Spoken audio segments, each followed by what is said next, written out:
You're listening to the Pace Radio Network here at paceradio.net. The views expressed by the individuals during this broadcast are their own opinions, and they may not be the same as those of their group or other organizations they may be involved with. All medical advice during our broadcast is not a medical opinion and should be checked with your medical physician.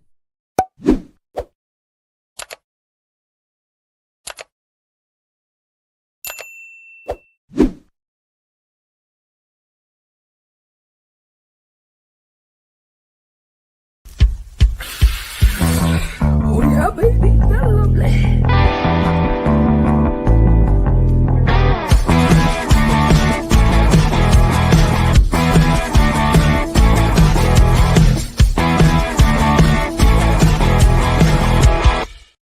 Good morning, it's February the 20th, and welcome to Psychedelics and Cannabis Educational News. Good day, Rev Sydney. How you doing?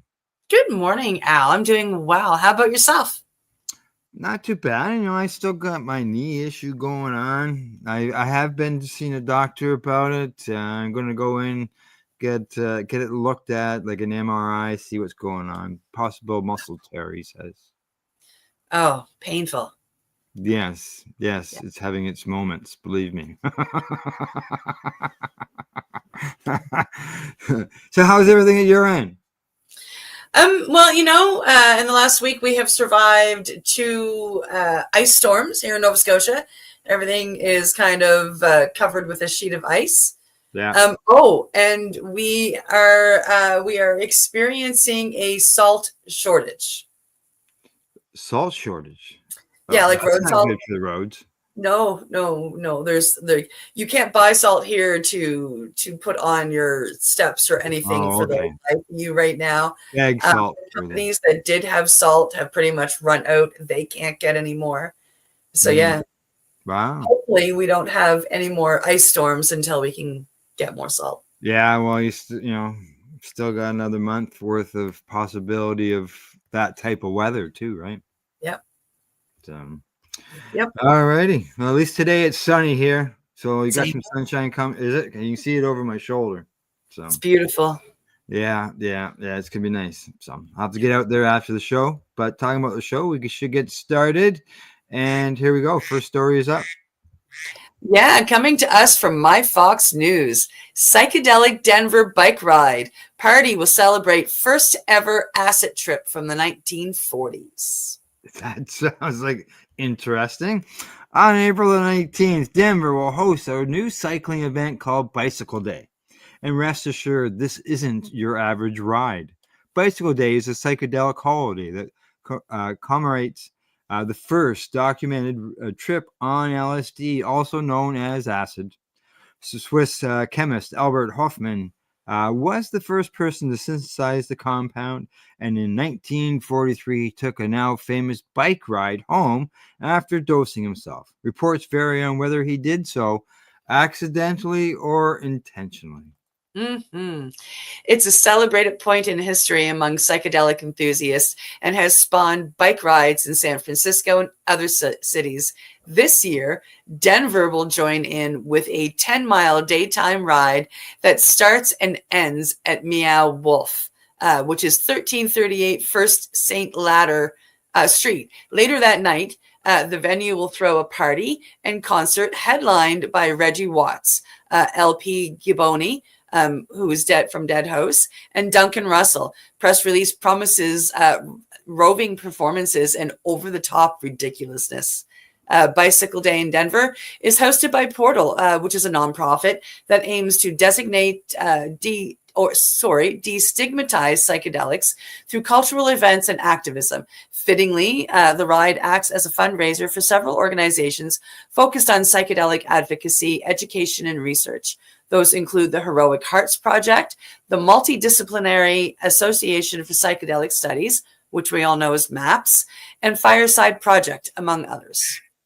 This isn't a Porcel's first event in town. The organization has partnered with Red Rocks Amphitheater and Meow Wolf on previous fundraising events, and it regularly hosts trippy events. And in 2024, it threw its first late night Bicycle Day celebration in Denver.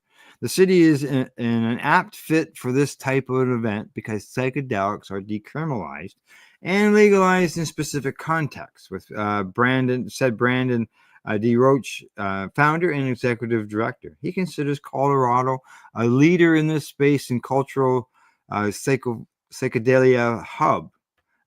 Portal will also be throwing events during the upcoming Psychedelic Science Conference in June as a little added bonus little mention in there.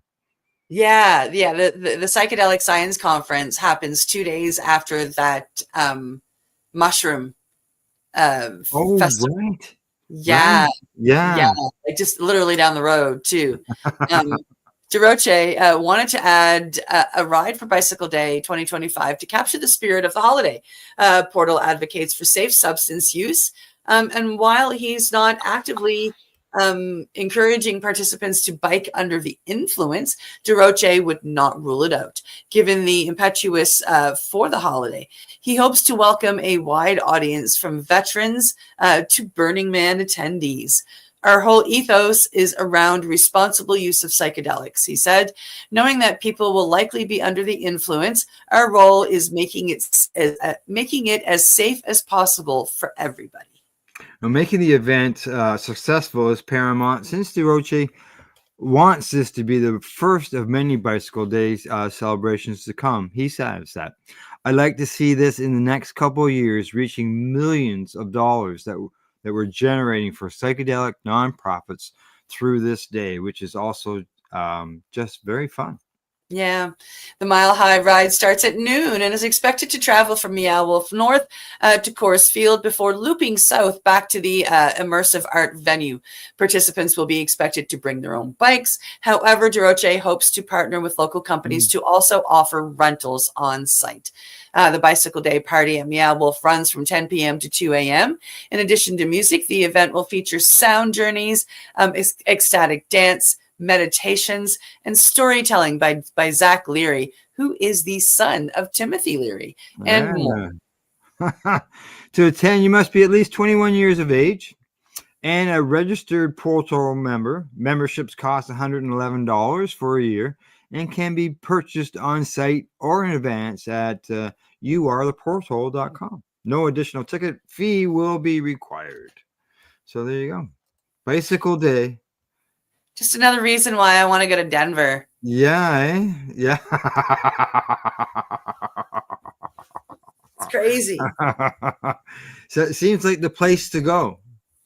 Yeah, well, with everything being decriminalized there, it's free to be yourself, and I think it's beautiful, and I'm really excited that they're doing it. Yeah, well, I hope it's a success. And, I'm sure there probably be, as this talked about, people under the influence. And who knows, people may just microdose. Oh, yeah. No, and I'm sure that they're planning on making sure that they have sober advocates there as well. As they said, they're there to look after and make sure everybody's okay. So they will have trap setters. And I think that that's amazing that they're doing all that. Yeah. Good. I look forward to reporting on it in the future, because obviously there's going to be more reports on it. So, Alrighty, on to the next story we go. Coming to us from StratCan, Swiss Health Committee approves plan to legalize and regulate cannabis for adult use. Another country, here it comes.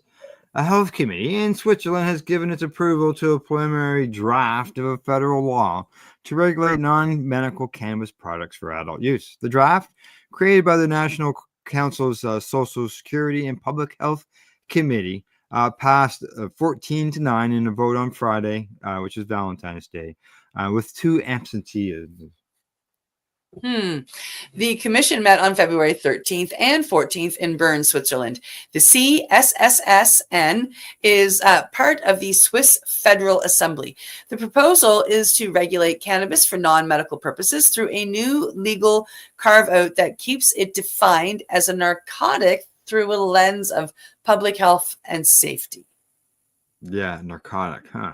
Similar to Canada's approach to cannabis legalization, the proposal says the law would regulate the cultivation, manufacture, and trade of cannabis without encouraging its consumption. The proposal includes these key points. Adults residing in Switzerland, 18 plus, would be permitted to cultivate, purchase, possess, and consume cannabis. Rules for protection against passive smoking would apply. The distribution and sale of cannabis to minors would be prohibited. A person would be allowed to grow a maximum of 3 female cannabis plants in the flowering phase of self-supply purposes. Maximum quantities for private and public possession would apply. Commercial production of profit would be permitted.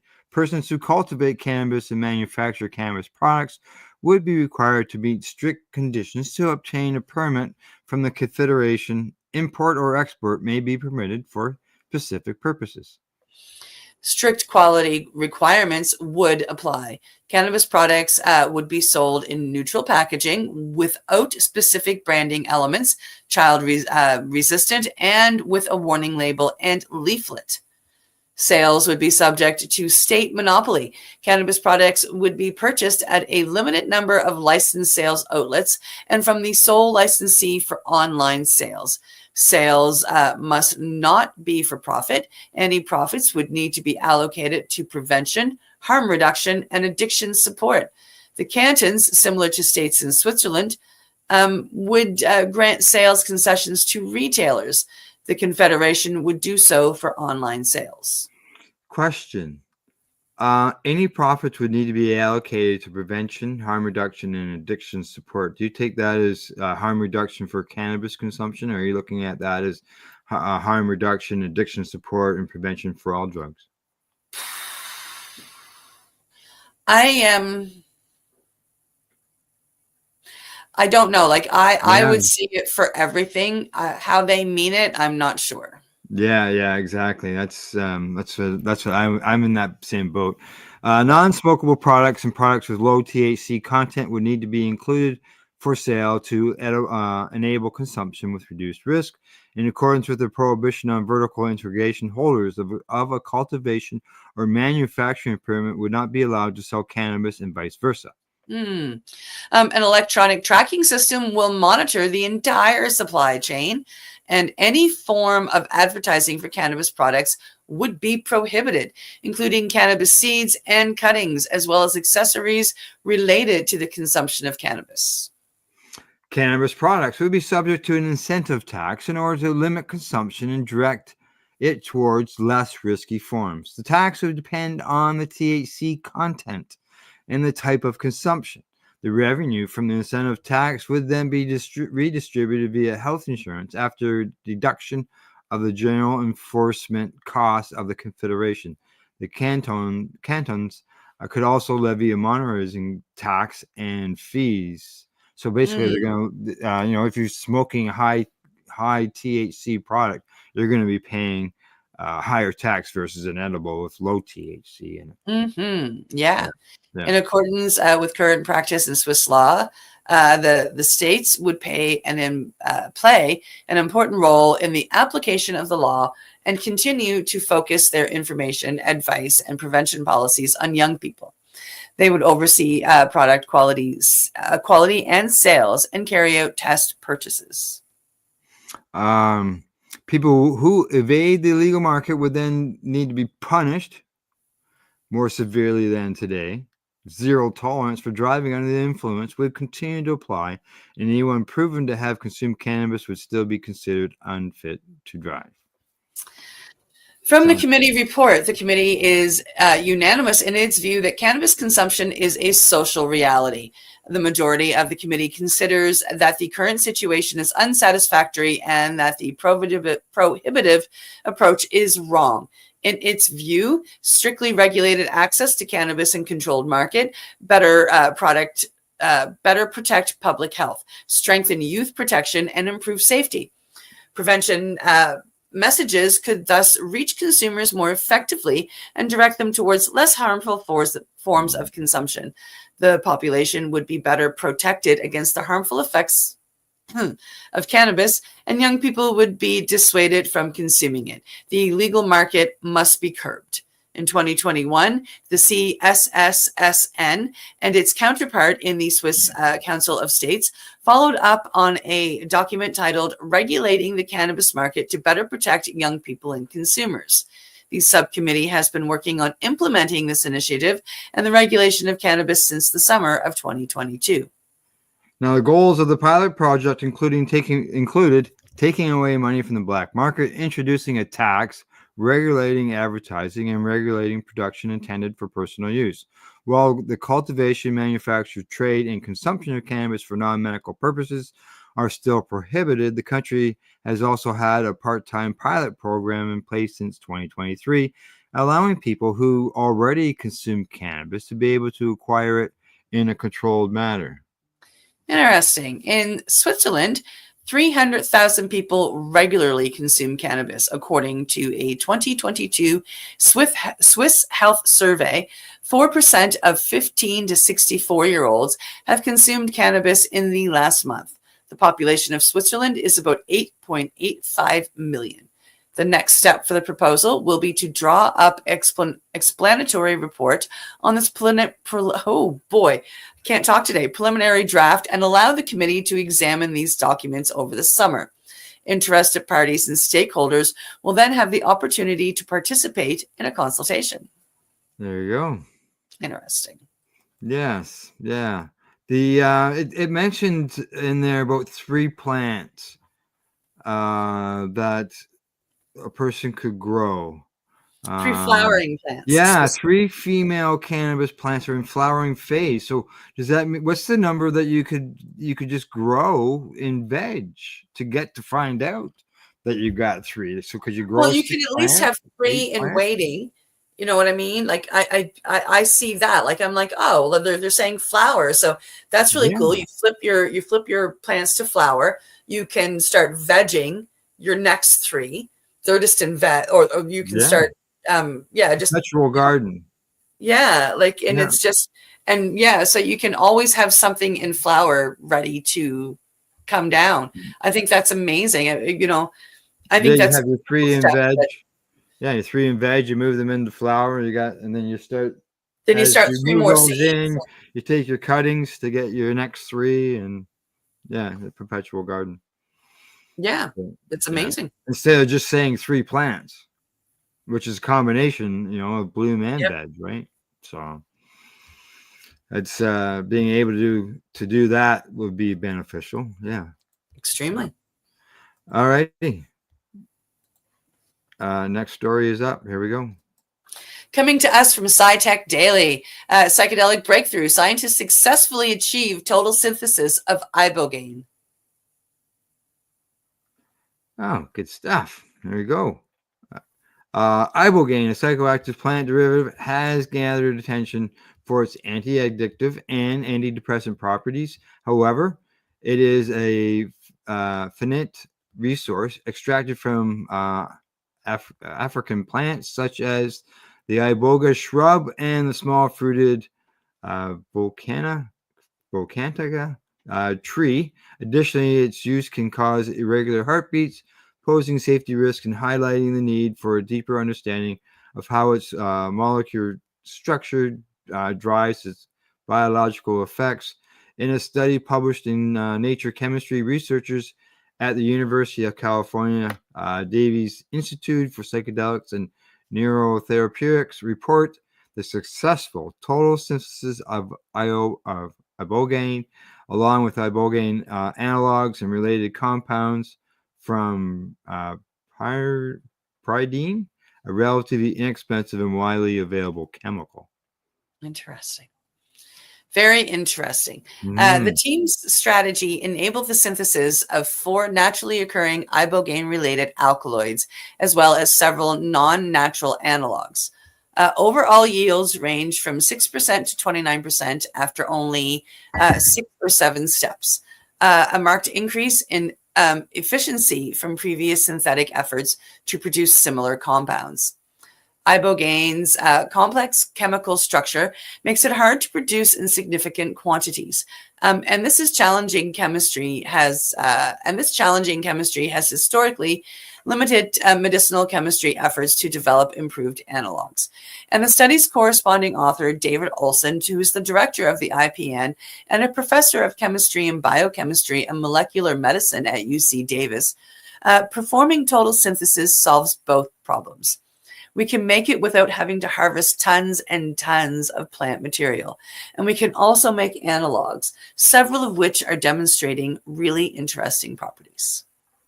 Despite the cardiac risk of ibogaine, Olson noted that the compound is gaining popularity as a treatment for substance use disorders, traumatic brain injury, and other conditions.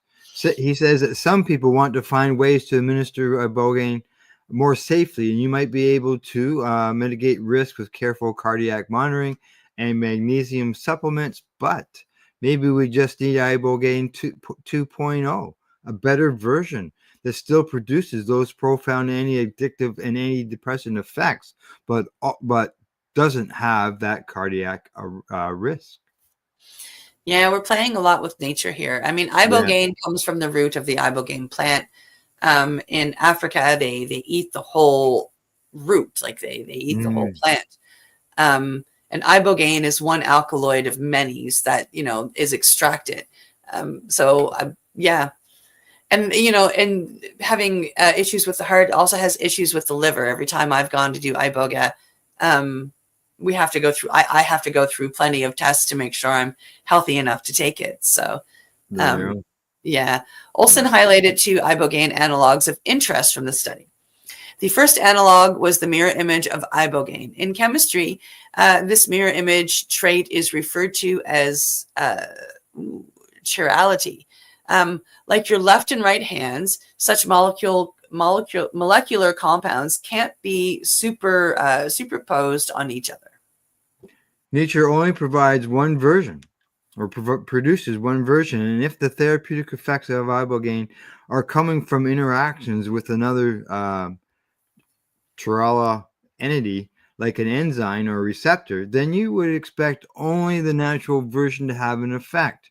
But if it's non-specific, then both compounds would produce an effect, says Olson. When the researchers tested the effects of ibogaine and its mirror image compound on neurons, they discovered that only the natural one promoted neuronal growth. This allowed us to show for the first time that ibogaine's effects are probably the result of it being bound to a particular receptor, Olson said. We don't have all the details of what receptor that is, but the unnatural compound is a good tool for probing this biology. The second analog of interest was negative 10 fluoroibogamine. During experiments, the compound exhibited exceptional effects on neuronal structure and function, promoting growth and recognition. Additionally, it showcased powerful effects on serotonin transporters, which are proteins that regulate serotonin levels at synapses. Yeah, now Olson says that the serotonin receptors or transporter is the target of many antidepressants and is emphasized to be relevant to ibogaine's therapeutic efficacy. The findings, according to researchers, indicate that 10-fluoroibogaine should be further investigated as a treatment for substance use disorders, depression, and related neuropsychiatric diseases. According to Olson, the research was 10 years in the making, with the team exploring multiple synthesis routes, each with varying levels of effectiveness. A lot of these iboga alkaloids and ibogaine analogs are not made from cheap, readily available starting materials, Olson said. The difference with our strategy is that we rely on a very abundant, inexpensive chemicals, and we can assemble the pieces in just a few steps. Overall, our goal was to create a more effective process. The research team hopes that their total synthesis strategy will provide researchers with a roadmap for effectively assessing ibogaine analogs, ultimately leading to safer and more effective treatments. So there you go. Yeah. Synthesize, so that would make a chemical form, pill form version, or however they make it available to people. Right. So interesting.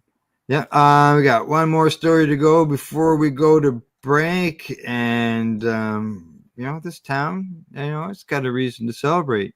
And let's find out what that reason is. Here we go. Last story. Yeah, coming to us from Cannabis Law Report. Back in Oregon, Eugene voted most likely to smell like weed before 9 a.m. in national survey. And the Eugene City Council announces plans to embrace this new title with open arms. All right, good stuff. In a nationwide study that absolutely no one asked for, Eugene, Oregon, has taken home the prestigious title of most likely to smell like weed before 9 a.m. The study conducted by the National Scent Awareness Coalition found that 87% of residents and visitors reported catching a whiff of cannabis long before their morning coffee. This is a big win for Eugene, says a local dispensary owner and self-proclaimed aroma ambassador, Bud Greenway. We've always been proud of our vibrant cannabis culture, but to know the whole nation recognizes our morning musk, that's kind of legacy you can't roll up and smoke. The report highlights Eugene's unique ability to maintain a persistent wake and bake ambiance, with some attributing the aroma to the city's commitment to environmental consciousness. You'd think it's from people lighting up at home, but honestly, most of it's just left over from last night. Eugene's weed scent is renewable energy at its finest, said a representative from the local Sustainability Council. While many locals celebrate the honor, the results weren't without controversy. Residents of Boulder, Colorado, and Santa Cruz, California, have accused the NSAC of bias, claiming their cities also have the morning weed vibes that could knock you over. Santa Cruz even filed an appeal, citing their annual Wake and Bake Brunch Festival as evidence. I don't know, but I want to go to Boulder and Colorado and Santa Cruz and Eugene. Like, they sound like my kind of towns. Sound like it. They sure do. Because, I thought when they say controversy, I thought there might have been some council members or some association or something that was totally against it. But that's where I started. It's other communities complaining about not getting the title. Now, in response, Eugene City Council announced plans to embrace its new title with open arms. Plans are already underway for a Dank Dawn Festival featuring free coffee, CBD donuts, and yoga classes to reggae music at Alton Baker Park. And visitors are encouraged to explore Eugene's unique morning ritual firsthand. Just don't forget to pack a snack, as hungry tends to hit surprisingly early. Bet. I bet. There you go. Way to go, Eugene. Oh my God, that's hilarious. The morning, the wake and bake capital of the U.S. It is Eugene. Now, are all these places will maybe close, with the psychedelics and well, I mean, you've got Oregon and California. 3 of them are in like the mushroom stuff. They got wasn't that in? It's in Denver as well. Denver. Yeah. So sounds like a place to go. That's for sure. All right, break time, medication time. We'll break back after the break, and that'd be about 3.5 minutes. Other than that, you're watching Psychedelics Cannabis Educational News. You're listening to the Pace Radio Network here at paceradio.net. Legacy 420 have an awesome array of cannabis-infused beverages, from pop to Nature's Nectar's teas, all in amazing flavors. What a selection. We even have a delicious mango-infused juice, and let me tell you, it's delicious. Everything is infused in-house, so we buy our syrup from the same place where everybody else buys their syrup for their pop, and the infusion is done in the lab. It's all canned here, labeled here, produced 100% on Tyendinaga. We have 2 lines of drinks. One is called our Nature's Nectar, That was our original line that we came out with. And then we also have a line under the Red-E brand. We have them in 10 milligrams, 30 milligram, and 60 milligram cans. What a great selection for a get-together with friends or after a long day. Remember, if you want to wet your whistle with on-site lab-tested products, come see your trusted partner. Legacy 420 out on your road.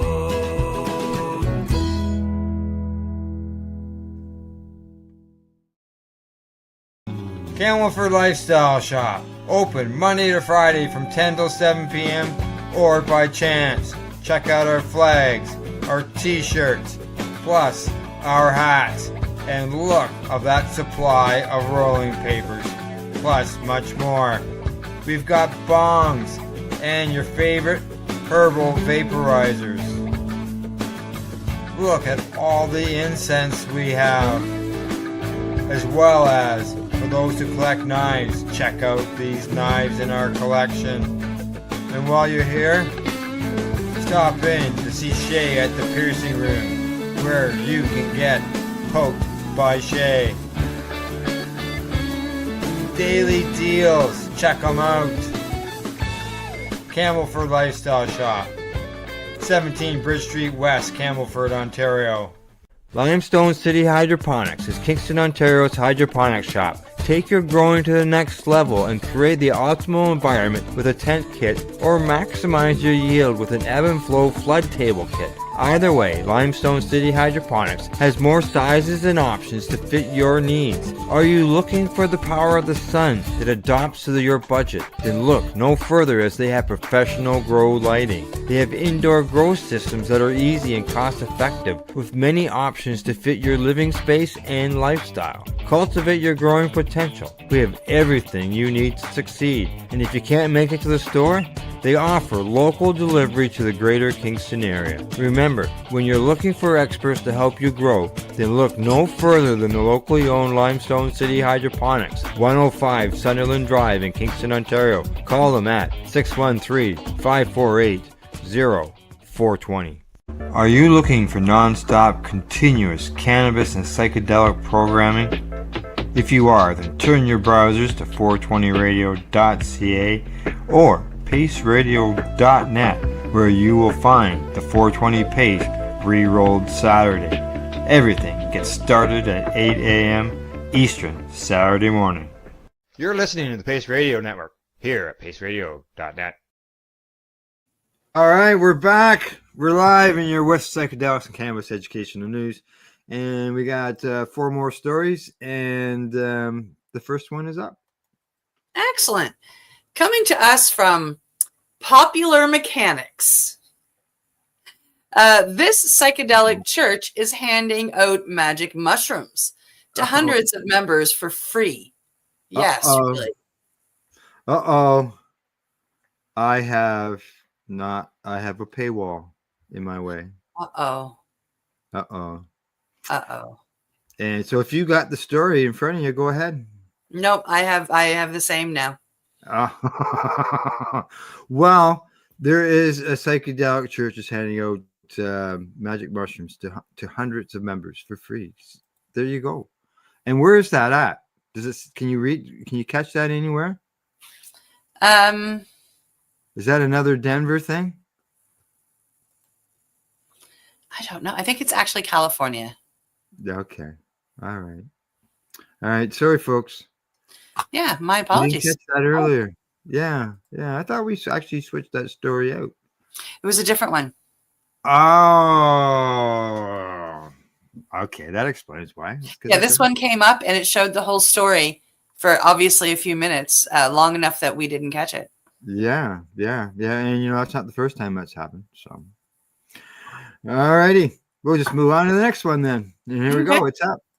Well, coming to us from StratCan, Canada's largest Women in Weed networking event returns to Toronto.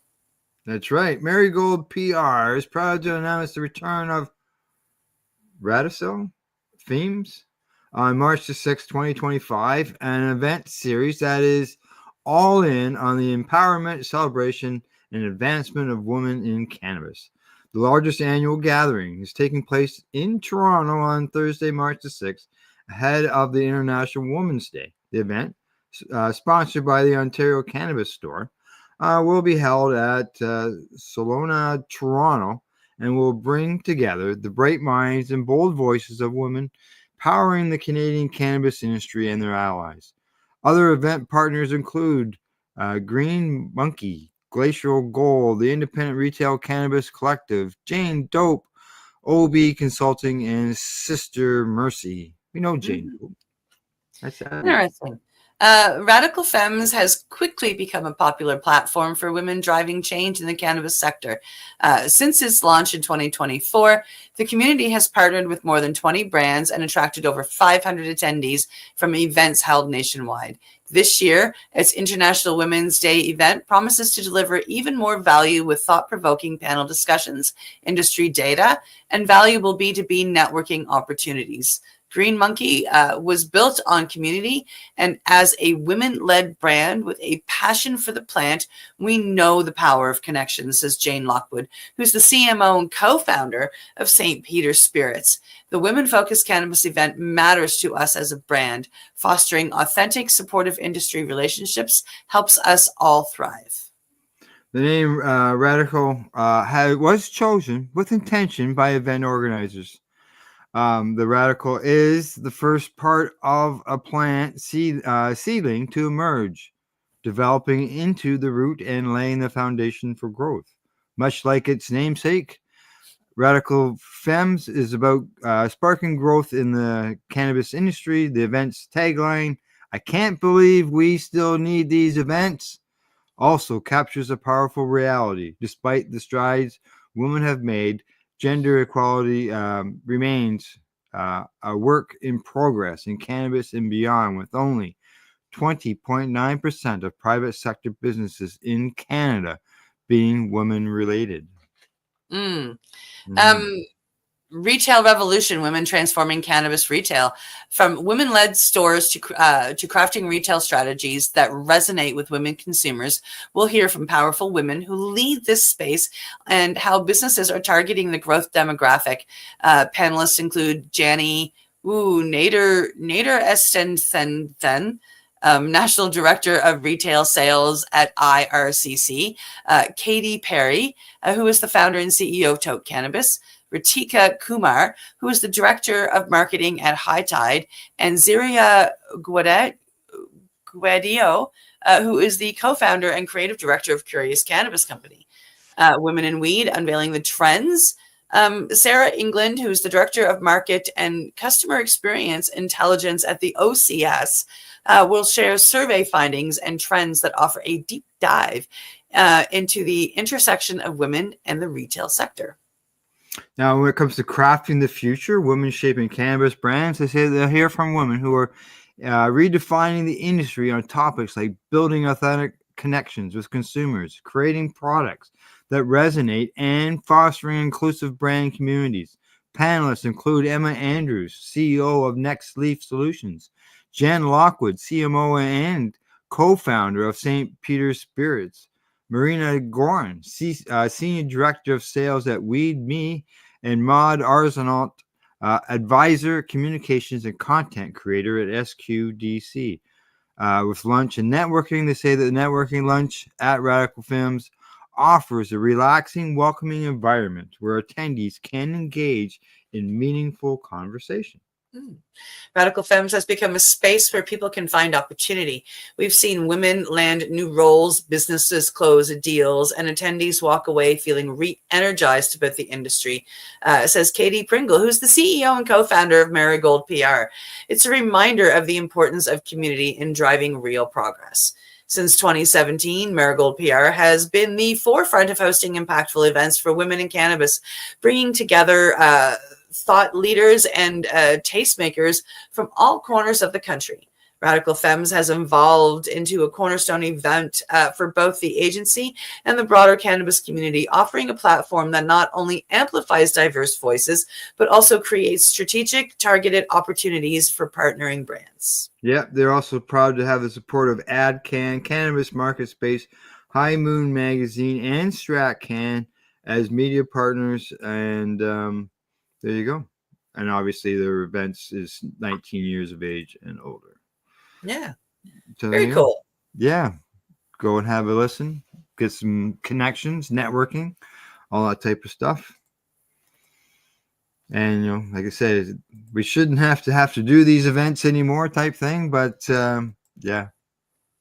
Yeah, I mean, for so many reasons. I mean, whether it's equality just in cannabis or just equality or just cannabis. Like, I mean, you know, we've been fighting for a long time, and we shouldn't have to do it anymore. Yeah, yeah. And, you know, in a way, even if you didn't have to do it, it's probably even just good to do it just to help spread the education and knowledge. Oh, absolutely. I mean, we should be celebrating an education, you know, not fighting anymore. We should be. Yeah. But, you know, we just got to keep going. Keep going. Exactly. All right. Talking about keep going. Let's go. Next one's up. Excellent. Coming to us from MJ Biz Daily. Pro-cannabis rescheduling doctors ask court to intervene. Force DEA redo. Yeah, a bit of an update here by Alex on the rescheduling. Dissatisfied with what they claim is an opaque and biased process that violates federal law. A group of pro-cannabis rescheduling doctors and researchers is asking a federal court to intervene and compel the U.S. Drug Enforcement Agency to redo key steps in the process. The petition, filed Monday in the U.S. Court of Appeals for the D.C. Circuit by the Doctors for Drug Policy Reform, represents what might be the strongest effort yet to wrest some control of the still paused rescheduling saga away from the DEA. Regardless of the petition's outcome, the DEA still would wield overall control over the process. And the agency has shown no signs it might resume the proceedings.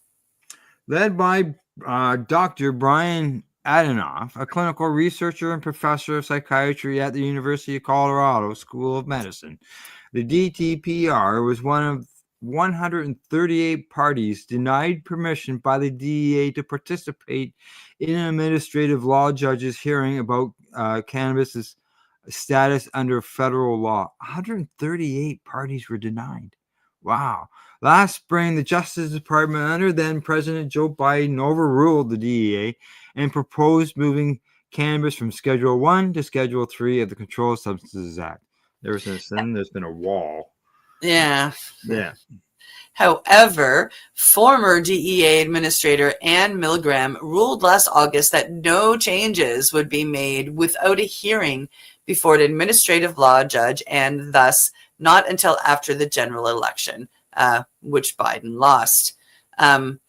Those hearings, initially scheduled to begin January 21st, were put on indefinite hiatus earlier in the month, pending an appeal to DEA leadership, a process over which the agency is acknowledged to hold total sway. Despite hopes from some in the cannabis industry that the Trump administration would take a sympathetic view of cannabis reform, there are no outward signs of a resumption in the process, nor have Trump's choices to lead the Justice Department or the DEA inspired confidence. That leaves the courts as a potential source of redress. And the DDRP's petition notes federal law authorizes courts to overturn agency action that is arbitrary, capricious, or otherwise contrary to law. It also says that never in the history of the Controlled Substances Act has the public interest and the need for robust process weighed so heavily.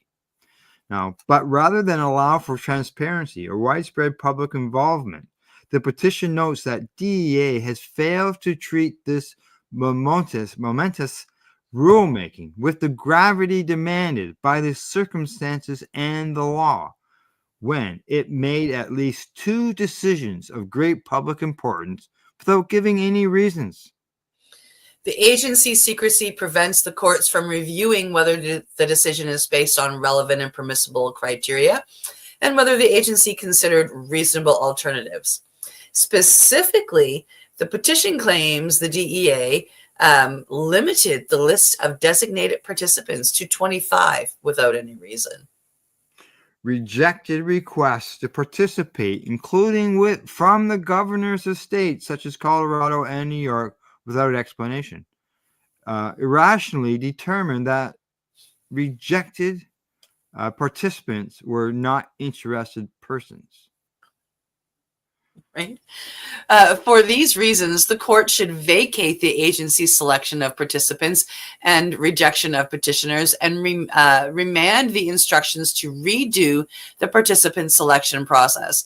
The DEA has yet to respond to the DDPR petition, which the group made in a case originally filed in November after their participation was rejected, according to a court docket. Yeah. Wow. It's just yeah. Well, I'm glad to see that these doctors are getting involved and bringing in a lawsuit, because it's ridiculous. The whole process has just been bad the way it's gone. I know of groups. One of our content providers here on Pace Radio was rejected from wanting to go speak about the rescheduling of cannabis. Yeah. On behalf of veterans. On behalf of veterans, yeah, exactly. The Veterans Action Council. And they appealed it and the whole bit. And obviously, as it says, things are sitting still right now. Nothing's going anywhere. And who knows when it's going to be, because they're talking about his nominees having not favorable views on things. And talking about that, let's get to our last story of the day. Yes, coming to us from Marijuana Moment. Trump's pick for top health lawyer thinks marijuana is a dangerous and genetically engineered hard drug. Okay. That's all you need to say. President Trump has nominated a ferociously anti-cannabis official to serve as the lead attorney at the U.S. Department of Health and Human Services, drawing praise from cannabis prohibitionists. I didn't hear the word advocates in there. Prohibitionists. Mike Smart, current GOP West Virginia senator and former U.S. attorney, was nominated by the president to become general counsel of HSS. Among his most controversial claims about cannabis, he said today's products are genetically engineered. Claimed cannabis is a gateway drug that leads to greater misuse of opioids, and pledged to aggressively enforce criminalization during his time as a federal prosecutor. Hey. Yeah. Yeah. Yeah. Now, what? Go ahead. No. There's so much there that's just wrong. It is. I know, eh? Like, I just went, what? What? I'm glad you had to read that paragraph, because I would have found that very hard to read. Wow. Wow.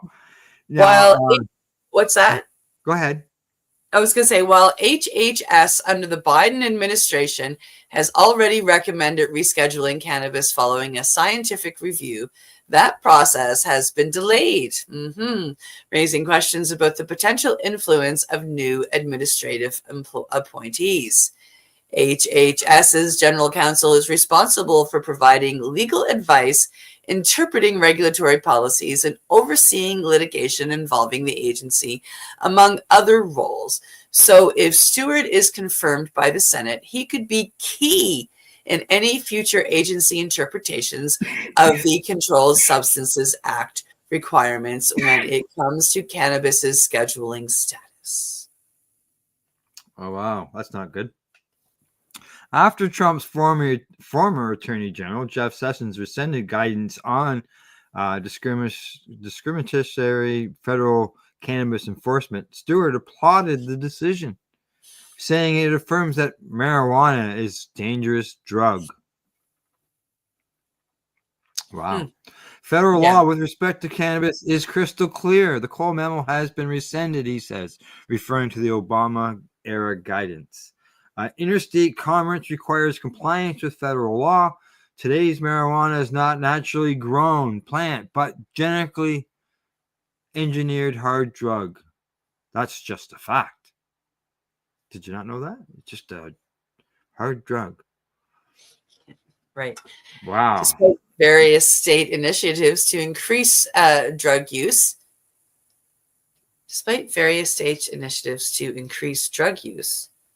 I said that right. Okay. Yeah. There is evidence that cannabis use is linked to an increased risk of developing opioid use disorder. He said this in 2018. Yeah. More illicit drug use is not answer to national opioid affliction. Also that year, Stewart claimed that every single drug treatment professional he has spoke with told him that cannabis is a gateway drug. Well, he must have talked to like none. Yeah, and I see that during these quotes, they're also putting in the text message or the tweets from them. Yeah. Yeah. Stewart has also promoted the ongoing federal ban preventing medical cannabis patients from owning guns. Can't have both, he says. But you can get drunk on alcohol or any other prescription drug and still be able to have a gun. The nominee has also touted the continued lack of banking access for cannabis businesses under federal prohibition. Oh my God. Per federal law, banks that provide cannabis businesses with checking, debit, credit card, business loans could be found guilty of money laundering or conspiracy, he said. Nothing changes when states legalize pot. Cannabis co-ops also don't work because Federal Reserve consent is required and not likely. Last year, as a state senator, he criticized plans from Democratic lawmakers to legalize cannabis. Democrats released their economic and growth plan for West Virginia. It's cannabis. Other big ideas? Nope. Just cannabis, he tweeted. Tax cuts or court abuse reforms? None. Just cannabis. A drug crisis and the big plans to grow more drugs. Oh my God. Stewart has also expressed hostility to cannabis reform at summit events and a symposium on the issue that he organized in 2018 during his time as a U.S. attorney. He also won an endorsement from a political action committee launched in 2022 that targeted pro-legalization candidates and supported those who opposed the policy change in key races. Naturally, Stewart's new HHS nomination was quickly celebrated by anti-cannabis interests. As a U.S. attorney and a lawmaker, Mike Stewart has been a steadily principled voice against the addiction industry and the threat pot profiteers pose to public health and safety. This according to Kevin Sabat, president of Smart Approaches to Marijuana, said in a press release last week. He goes on to say, as a prosecutor, he was a strong force against those who try to undercut federal laws on hemp-derived THC and marijuana edibles and oils, products known to be dangerous and addictive. By contrast to Stewart, the recently Senate-confirmed Secretary of HHS, Robert F. Kennedy, was previously vocal about his support of cannabis legalization. Despite that stated support, however, following his confirmation, Kennedy said last week that he is worried about the normalization of high-potency cannabis and that he feels its use can have really catastrophic impacts on people, but that state-level legalization can facilitate research into its harms and benefits. The comments came on the same day that Senator Pete Ricketts said he received a commitment from Kennedy to follow the science of the harms of cannabis. Ricketts had already disclosed last week they spoke to Kennedy about the importance of preventing the expansion of marijuana. Now he says RFK committed to me that he would follow the science on the harms of cannabis. The senators separately filed a bill last week alongside Senator James Langford that seeks to prevent cannabis industry from taking federal tax deductions even if it's rescheduling. Despite Kennedy's history of advocating for cannabis legalization, he said last month that he will defer to the DEA on cannabis rescheduling in his new role. That could complicate rescheduling. Last week, Trump officially named his pick to lead the DEA, selecting a decades-long agency veteran and top Virginia official whose voiced concerns about the dangers of cannabis and linked its use to higher suicide risk among youth. Separately, anti-marijuana rep Andy Harris told Marijuana Moment recently, it's definitely time to have a talk with Kennedy to convince him that cannabis is harmful and that the way to make America's healthy is by limiting its use. Prior to Kennedy's written responses to members of the Senate Finance Committee that gave him initial approval, Senator Elizabeth Warren pressed him to reiterate his position on cannabis legalization amid the ongoing effort to federally reschedule cannabis. A political reaction committee founded by former Vice President Mike Pence had attempted to undermine the confirmation Kennedy as HHS secretary, in part by drawing attention to his support for cannabis and psychedelics reform, as well as his personal history with substance misuse. There you go. There we go. Wow. Gee, does that sound promising? No. No. Now, mind you, he's just a lawyer. He's not but yeah, it doesn't sound like he's going to be giving really good advice, does it? No. So, yeah, I don't know how this is going to work out, but there's going to be a lot of interesting news coming down the road on that subject. There's no doubt about that. So. Yeah, we will be busy on Mondays and Thursdays. Yes, we will. All right. Anything else before we sign off and say goodbye to everybody? I don't think so. I think that's about it. All right. Sounds good. You have yourself a good day, and to everybody else.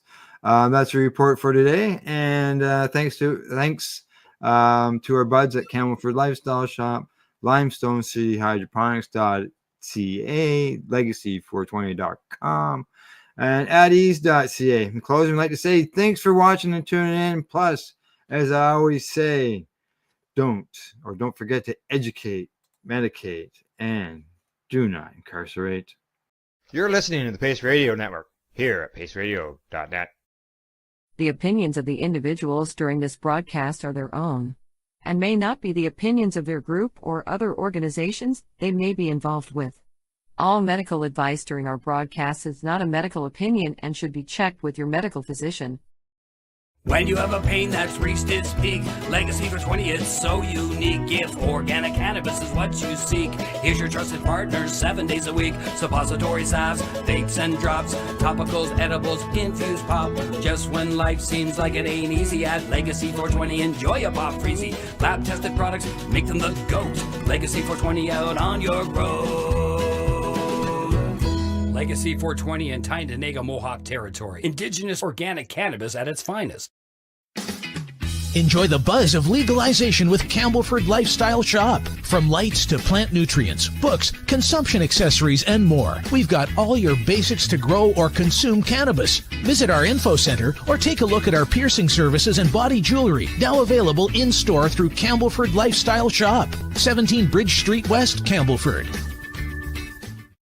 Limestone City Hydroponics is Kingston, Ontario's hydroponics shop. Take your growing to the next level and create the optimal environment with a tent kit, or maximize your yield with an ebb and flow flood table kit. Either way, Limestone City Hydroponics has more sizes and options to fit your needs. Are you looking for the power of the sun that adapts to your budget? Then look no further, as they have professional grow lighting. They have indoor grow systems that are easy and cost effective, with many options to fit your living space and lifestyle. Cultivate your growing potential. We have everything you need to succeed. And if you can't make it to the store, they offer local delivery to the greater Kingston area. Remember, when you're looking for experts to help you grow, then look no further than the locally owned Limestone City Hydroponics, 105 Sunderland Drive in Kingston, Ontario. Call them at 613-548-0420. We are people advocating cannabis education here at paceradio.net.